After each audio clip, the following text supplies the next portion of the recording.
কারো যদি কোনো কিছুর জন্য প্যাশন থাকে, তো সেই প্যাশনটা কিন্তু তাকে মোটিভেট করে নতুন কিছু করার জন্য। আর ক্রিয়েটিভিটির যে আনন্দ, সেই আনন্দ কিন্তু আনপ্যারালাল। তো ছোটবেলা থেকে বই পড়ার প্রতি বেশ শখ ছিল। তো বই পড়তে পড়তে তখন থেকে একটা ইচ্ছে ছিল যে এমন কিছু লিখবো বা এমন কিছু করব যেটা কমপ্লিটলি ডিফারেন্ট হবে, ইউনিক হবে এবং একটা লম্বা সময়ের জন্য ইম্প্যাক্ট রেখে যাবে দেশের মধ্যে। গত 5 বছর আগে করোনার সময় যখন সবকিছু বন্ধ ছিল, আমরা অনেকটা গৃহবন্দী হয়ে যাই। ঠিক তখন থেকেই বেসিক্যালি একটু একটু করে লেখা।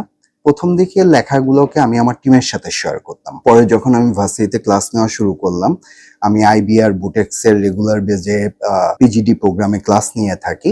তো সেখানে দেখতাম যে আমাকে স্টুডেন্টরা বিভিন্ন কোশ্চেন করতো। কোশ্চেনগুলো হতো রিয়েল লাইফ এক্সপিরিয়েন্স থেকে কোশ্চেন।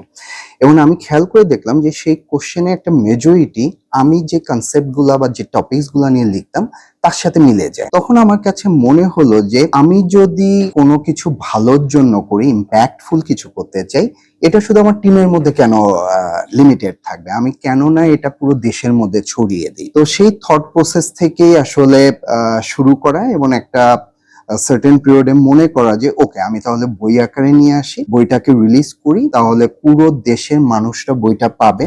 আমি হয়তো কোনো একদিন পৃথিবীতে থাকবো না, বাট বইগুলা থাকবে, মানুষ লিগ্যাসি, মানুষ পড়বে, শিখবে, জানবে, তার প্রফেশনে ইমপ্লিমেন্ট করবে, সে বেনিফিটেড হবে এবং আমার জন্য দোয়া করবে।